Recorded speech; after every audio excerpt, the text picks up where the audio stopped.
સમાચારોમાં આગળ વાત કરીએ ગુજરાતમાં હવામાનમાં ફરી એકવાર બેવડી સ્થિતિ સર્જાઈ રહી છે। હવામાન વિભાગની આગાહી મુજબ રાજ્યના એક ભાગમાં વરસાદી માહોલ તો બીજા ભાગમાં કાળઝાળ ગરમીનો અનુભવ થશે।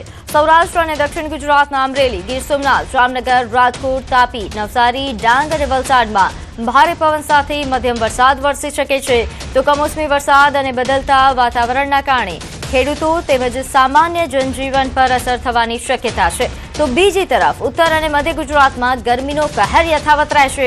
હવામાન શુષ્ક રહેવાની સાથે મહત્તમ તાપમાન 43 ડિગ્રી સેલ્સિયસ સુધી પહોંચવાની આગાહી કરવામાં આવી। ગરમી અને ભેજના વધતા પ્રમાણના કારણે લોકોને તીવ્ર ઉકળાટ અને હીટવેવ જેવી સ્થિતિનો સામનો કરવો પડી શકે છે। દર વર્ષે ઉનાળામાં રાજ્યના અલગ અલગ ભાગોમાંથી પાણીનો પોકાર ઉઠે છે। આ વર્ષે પણ આ તસવીરો નથી બદલાઈ। વલસાડમાં તો એક ઘૂંટડા પાણી માટે લોકો જિંદગી દાવ પર લગાવવા નજરે પડ્યા તો છોટાઉદેપુરમાં નદી કાંઠે જ તરસ્યા જેવો ઘાટ।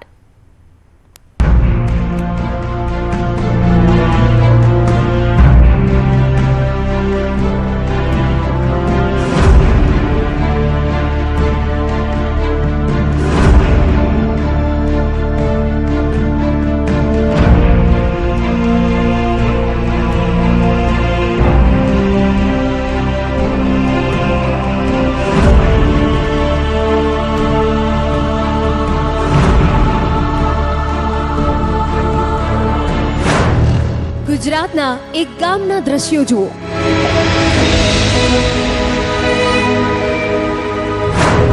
પોતાની જિંદગીમાં જળ સંકટને અનુભવો।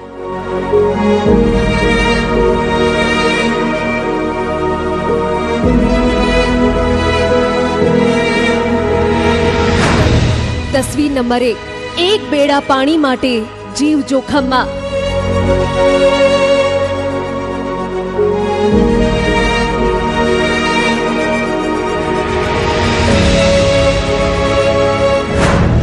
તસવીર નંબર 2, જિંદગી દાવ પર લગાવી જળની શોધ।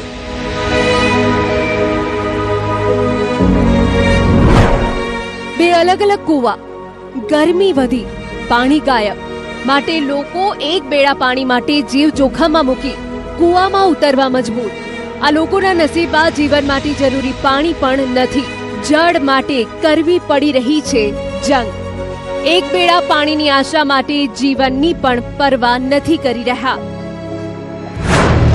45 ફૂટ ઊંડા કુવામાં ઉતરી મહિલાનો પગ લપસ્યો તો ઈજા। એક તરફ નળસે જળ યોજનાના મોટા દાવા, બીજી તરફ લોકોના નસીબમાં જે જીવના જોખમે પાણી શોધવા ઊંડા કુવામાં ઉતરવાનું। 45 ફૂટ ઊંડા કુવામાં જીવ હથેળી પર લઈ સ્પાઈડરમેનની જેમ સ્ટન્ટ દેખાડતી આ મહિલાનો ઉદ્દેશ એક જ છે, પરિવાર માટે પાણી। આજે આ મહિલા ઉતરી છે, આવતીકાલે બીજી કોઈ મહિલા ઉતરશે। આમાં સિલસિલો ચાલુ જ રહેશે। પાણી માટે ઊંડા કુવામાં ઉતરતી આ મહિલાઓના જીવની જવાબદારી કોની થઈ? પોતાના પરિવારની તરસ छिपाવવાની જવાબદારી તો આ મહિલાઓ ખુદ જ ઉઠાવી રહી છે, જેમાં પાણી પણ સુકાઈ રહ્યું છે, પર તરસ छिपाવવા માટે બેડા લઈને આ મહિલાઓ ગોઠવાઈ ગઈ છે। પાણીની તડપ દેખાડતી આ તસવીરો વલસાડના કપરાડાના મોટી પલસાણ ગામની છે, જ્યાં ડુંગરાળ વિસ્તાર છે અને વચ્ચે એક કૂવો। ગુજરાતના ચેરાપુંજી તરીકે ઓળખાતો વલસાડ જિલ્લાનો કપરાડા તાલુકો ઉનાળામાં પાણીના એક ટીપા માટે આ જ રીતે તડપતો જોવા મળે છે। એક ટીપા માટે સંઘર્ષ કરતો જોવા મળે છે।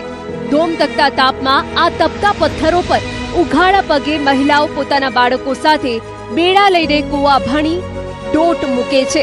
પછી શરૂ થાય છે જિંદગીનું સર્કસ। 45 ફૂટ ઊંડા પથરાળ કુવાની કોતરોમાં ઉતરીને અડધું બેડું પાણી મેળવવા માટે મરણીયો પ્રયાસ કરવા મજબૂર છે। જે સહેજ પણ પગ લપસે તો જીવ જાય તેનું જોખમ છે। સર, અહીંયા પાણીની સમસ્યા એટલી ગંભીર છે કે પાણી ભરવા માટે કૂવામાં 45 કૂવામાં ઊંડું ઉતરવું પડે અને પછી ત્યાંથી નીચે ઉતરીને પાણી ભરવું પડે। સવારે આવવું પડે? સર, સવારે આમ તો 6 વાગે આવે તો 1-2 કલાક પાણી ભરવા માટે લાગી જાય છે। પાણી ભરવા સારું જીવને કેવી રીતે જોખમમાં? સર, જીવને એટલું જોખમ છે કે ઉપરથી કોઈ જોઈએ તો પછી આમ કૂવો જો કાચો હોય તો પછી ઉપરથી પથ્થરો પડવાની અને પછી ત્યાં નીચે દોરડો હોય તો દોરડો હાથ લપસી જાય તો નીચે પડવાની બહુ સંભાવના છે, એટલે બહુ જોખમનું કામ છે. દોરડા અને સીડીથી કૂવામાં ઉતરતા પુરુષો, તળિયા ઝાટક કૂવામાં પાણીની શોધ. મહિલાઓ જ નહીં, પુરુષો પણ કામધંધો પડતો મૂકીને પાણી માટે રજડપાટ કરતા જોવા મળે છે. જુઓ આ ઊંડો કૂવો, જેમાં સીડીઓ છે અને દોરડા છે, જેમાં દોરડાની મદદથી એક પછી એક પુરુષો નીચે ઉતરી રહ્યા છે. કૂવામાં પાણી પણ સુકાઈ ગયું છે. જે પાણી છે તે પણ ગંદુ છે, છતાં પણ આ પુરુષો એક એક બેડો ભરીને ઉપર પહોંચાડી રહ્યા છે, તે પણ જીવના જોખમે. આ દ્રશ્યો છે તે વિસ્તારના, જ્યાં ચોમાસાના 4 મહિના મેઘરાજા મન ભરીને વરસે છે. સરેરાશ 125 ઇંચ જેટલો વરસાદ વરસે છે, પણ ઉનાળામાં અહીંના લોકો એક પાણીના બેડા માટે તરસે છે. ઉનાળો આવતા આવતા અહીંના કૂવા તળિયા ઝાટક થઈ જાય છે. અંદાજે 1200 લોકોની વસ્તી ધરાવતા ગામમાં 8 કૂવા છે, પણ કૂવાની અત્યારે શું સ્થિતિ છે તે દ્રશ્યો કહી રહ્યા છે. સવારે સાહેબ છે ને, સવારે તો પછી આ ડબલું 5 લીટરનું એ દોરીથી બાંધીને પછી ખેંચીને પછી પેલું કળશીમાં ભરીએ. અમારે બેરસ્તા ફળિયામાં 1200 જેટલી વસ્તી છે. પાણી છે ને પછી ઉતરીને પછી આ વાટકીથી ભરવા પડે, પછી વારાપરથી એક એક કળશી પછી રસોઈ માટે પુરાવ કરે. 1 કલાક બી લાગે ને 2 કલાક બી લાગે એવું સાહેબ છે. સવારે કેટલા વાગે આવવું પડે છે? સવારે તો સાહેબ છે ને રાતના 10 વાગે બેસી તો પછી આ સમય સુધી બેસી રહે, પછી ત્યાં સુઈ બી જાય રાતના. કૂવામાં નીચે કેવી રીતે ઉતરો છો? કૂવામાં છે ને પછી આ 2 જણ પકડે અને પછી 1 જણ નીચે ઉતરે. એસ્ટ્રોલ જૂથ પાણી પુરવઠા યોજનાનું શું? આ તસવીરો જોઈને ચૂંટાયેલા પ્રતિનિધિઓએ અને અધિકારીઓએ ઢાંકણી ભર પાણીમાં ડૂબી મરવું જોઈએ. તમને સવાલ પૂછે છે આદિવાસી ભોળી જનતા કે એસ્ટ્રોલ જૂથ પાણી પુરવઠા યોજનાનું શું? 586 કરોડ રૂપિયાની આ યોજનાનું આવું પરિણામ કેમ? આટલા રૂપિયા ક્યાં વપરાયા? ક્યાં છે નળ સે જળ યોજના? શું કાગળ પર જ તૈયાર થઈ એસ્ટ્રોલ જૂથ પાણી યોજના? કેમ કે જમીન પર તો આ યોજના દેખાતી નથી. મોટી પલસાણ ગામમાં ઘરે ઘરે નળ તો ફિટ કરી દેવામાં આવ્યા છે, પણ આ નળમાં હજુ પાણીનું નામો નિશાન નથી. શું આ છે તમારું વિકાસનું મોડલ? શરમ કરો સત્તાધીશો. એસ્ટ્રોલ જૂથનું પાણી સર અહીંયા મોટા ભાગે પેલી પાઇપલાઇન કરેલી છે, પણ પાઇપલાઇન દ્વારા પાણી હજુ સુધી આવ્યું નથી. શું માંગ છે તમારી? સર મારી માંગ એટલી છે કે પાણી આ પાઇપલાઇન દ્વારા નહીં મળે તો કંઈ નહીં, પણ આ કૂવા ન તો બોર દ્વારા પાણી અમને પૂરું પાડે એવી માંગ છે અમને. સરકાર પણ અમારે સાહેબ શું માગણી કરવા પડે કે જે પાણી છે ને અટકી ગયેલું છે તે સુધારણી કરીને પછી બીજા પાઇપ નાખવા માટે ને પછી પાણી ચાલુ કરો તો પછી બધું ગામને તકલીફ નહીં થાય. જ્યારે આ મામલે તંત્રનું ધ્યાન દોરવામાં આવતા તેમને સરકારી આંકડાઓ આગળ ધર્યા, ટેકનિકલ ખામીનું બહાનું હાથ ધર્યું. હવે અધિકારીઓએ પાણીની વૈકલ્પિક વ્યવસ્થા કરવાના આદેશ આપ્યા છે. જો આ સમસ્યાને લઈ તંત્રનું ધ્યાન દોરવામાં ન આવ્યું હોત તો શું તંત્ર હરકતમાં આવ્યું હોત? નર્મદા નદીની નજીક છતાં પાણી માટે વલખા. 2 બેડા માટે 2 કિલોમીટર સુધી રજડપાટ. નદી કાંઠે તરસ્યા જેવો અહીં ઘાટ છે. નસવાડી તાલુકાના ડુંગર વિસ્તારના નર્મદા નદીથી ફક્ત 1/2 કિલોમીટર આવેલ છોટી ઉંમર ગામે 2 બેડા પાણી માટે મહિલાઓ કોતરની વેરી કે કૂવામાંથી પાણી ઉલેચવા મજબૂર બની છે. ગામના 200 થી વધુ લોકોને આ કાયમી સમસ્યા છે. ગામના પટુલી ફળિયામાં ભર ઉનાળે પાણીના હવાતિયા છે. વિકાસના મોટા મોટા દાવાઓ વચ્ચે મહિલાઓને ધગધગતા તાપમાં 1 થી 2 કિલોમીટર સુધી પગપાળા પાણી માટે જવું પડે છે. છતાં પણ નસીબમાં આવે છે 2 પાણીના બેડા. ઘરની મહિલાઓ દરરોજ 2 બેડા પાણીને લઈ 1 થી 2 કિલોમીટર દૂર કોતરમાં જાય છે. ત્યાંથી વેરી ખોદીને પાણી ભરે છે.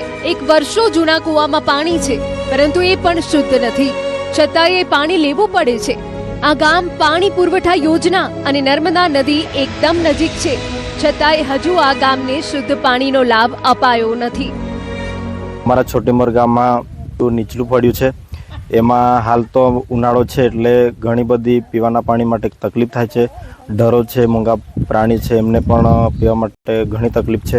ત્યારે અહીંથી અમે નર્મદા જોઈ શકીએ છીએ, પણ નર્મદાનું પાણી અમે અત્યારે પી નહીં શકતા.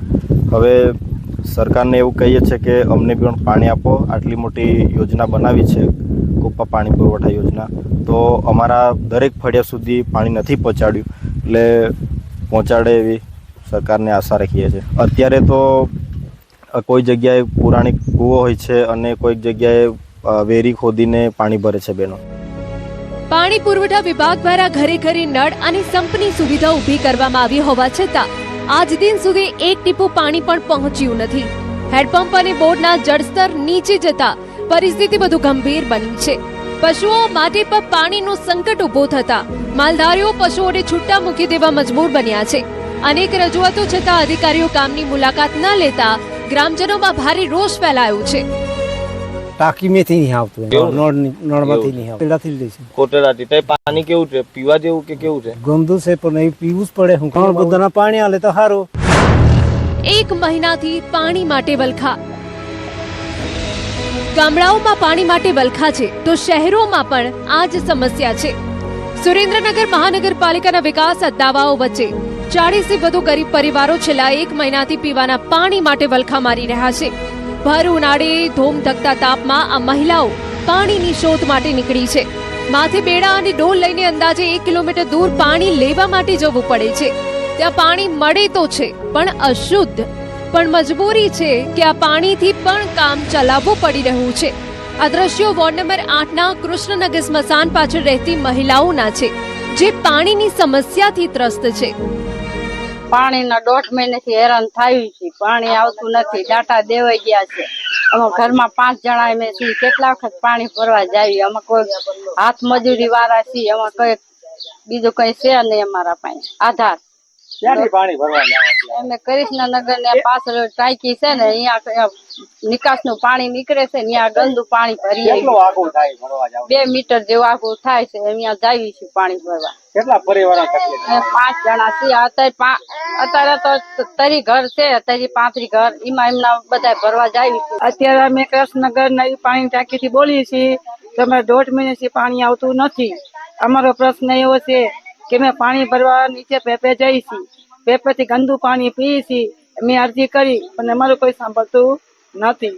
તમે જો કહેતા હો તો અમે નગરપાલિકાએ આવી. શું તકલીફ પડે? તો અમને તકલીફ પડે છે કે અમે નાના છોકરા લઈ અને પાણી ભરવા જઈએ છીએ. કેટલા પરિવાર? અમે લગભગ મેં તો 40 ઘર છીએ. 40 ઘર અમે જઈએ છીએ. કેટલી વખત આખાદી પાણી ભરવા જવું? અમે 5 થી 6 વખત તો અમે રિસાતું પાણી લાવી નથી શકતા, તો અમને કઈક પાણીનો ઉતાર કરી દીધો. ચૂંટણી સમયે પાણી અને રસ્તાની સુવિધાના વચનો આપનારા ચૂંટાયેલા પ્રતિનિધિઓ હવે ડોકાતા પણ નથી, જેના કારણે લોકોમાં નારાજગી જોવા મળી રહી છે. સ્થાનિકોના આક્ષેપ મુજબ અનેક રજૂઆતો છતાં અધિકારીઓ એકબીજા પર જવાબદારી ઢોળી રહ્યા છે અને સમસ્યાનો કોઈ ઉકેલ લાવવામાં આવતો નથી. કામે સવારે જાય, સાંજે રાત્રે આવે, તો બપોરે ટાઈમ મહિના પાણી ના મળે. પાણીની સમસ્યા છે. અમને નગરપાલિકાએ પાણીની કનેક્શનનું આપેલું છે, એમાં દટ્ટો આવી ગયો છે, કોઈ કારણસર નથી કામ થતું. તો અમે ચાંદભાઈને, હેરમા સાહેબને આ બધા રજૂઆત કરતા છતાં અમારું કામ થતું નથી. આ પવન ને આ તાપમાનના ડિગ્રી પ્રમાણે તમે આપ સૌ જાણતા છો, અમારે બૈરા છોકરા નાના લઈને અમે પાણી ભરવા જઈએ. કેટલું આગું જવું પડે? કેટલી તકલીફ પડે? ઓછામાં ઓછું 1/2 કિલોમીટર જવું પડે. ભોગાવ વિસ્તારમાં જવું પડે.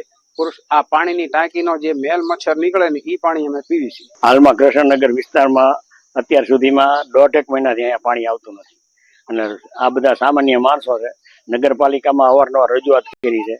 હિરેનભાઈ એન્જિનિયર છે, એમની હારે વાત કરી, ચાંદભાઈ હારે વાત કરી, હેરમા સાહેબને 3-4 ફોન કર્યા, કોઈ ફોન ઉપાડતું નથી ને ત્યાં કઈ કામગીરી થતી નથી. અને જયારે જઈ હિરેનભાઈ એન્જિનિયર પાસે, ત્યારે એમ કે ભાઈ મારી પાસે માણસો નથી, ચાંદભાઈને કહો. ચાંદભાઈને મોકલી એટલે એ પાછા એમ કે તમે હિરેનભાઈને કહો. ત્યાં એટલે આ એકબીજા ખો આપીને કામ કરતા નથી. અને છેલ્લા લગભગ 5 દિવસથી તો કન્ટિન્યુ આપણે અહીંયા 3-4 વખત જોઈ ગયા ભાઈ પાણી આવતું નથી. આટલા બધા બૈરાઓ હેરાન થાય. આ ખરા તડકામાં બપોરે તમે વિચાર કરો, આટલી 45 ડિગ્રી ગરમી થઈ જાય છે, એમાં નાના છોકરાને આ બધા લઈને આવું પાણી ભરવું. હવે તંત્રએ આ લોકોની રજૂઆત કાને ધરી છે. પાણી પુરવઠા વિભાગ પાઇપલાઇનમાં બ્લોકેજના કારણે સમસ્યા સર્જાઈ હોવાનું કહી રહ્યા છે. હવે તંત્ર એક્શનમાં આવ્યું છે અને 2 દિવસની અંદર રિપેરિંગ કરી 2 દિવસમાં પાણી પુરવઠો પૂર્વવત કરવાની ખાતરી આપી છે. હાલમાં જે સુરેન્દ્રનગર મહાનગરપાલિકા વિસ્તારમાં કૃષ્ણનગર પાછળના વિસ્તારના રહીશો જે છે એ લોકો રજૂઆત કરવા આવ્યા હતા. એ અન્વયે ત્યાં પ્રાથમિક એવું જાણવા મળ્યું છે કે લાઇનમાં કોઈ બ્લોકેજ એવું જણાઈ આવ્યું છે. એ જાણ થતાં જ તરત જ મહાનગરપાલિકા ટીમમાંથી રિપેરિંગની કામગીરી શરૂ કરવામાં આવી છે અને અંદાજે 1-2 દિવસમાં એનું નિરાકરણ પણ લાવવામાં આવશે. શેના કારણે આ સમસ્યા સર્જાઈ એવું લાગે? લાઇન બ્લોકેજ થઈ હોય એવું અનુમાન છે અત્યારે. કેટલાક દિવસમાં પાણી પુરવઠો છે એ રાબેતા મુજબ થઈ શકશે? પાણી પુરવઠો લગભગ 2 થી 3 દિવસની અંદર રાબેતા મુજબ થઈ જશે.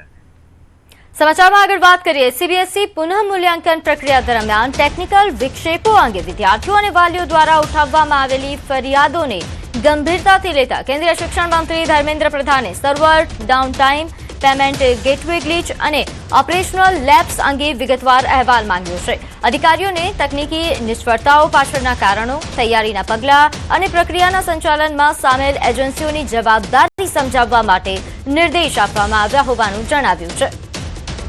તો સીબીએસઈ પુનઃ મૂલ્યાંકન પ્રક્રિયા દરમિયાન અનેક ફરિયાદો મળી હતી. ખાસ કરીને અધિકારીઓને ટેકનિકલ જે ફરિયાદો મળી રહી હતી તેને લઈને કેન્દ્રીય શિક્ષણ મંત્રીએ આ મામલે ગંભીરતા લીધી છે.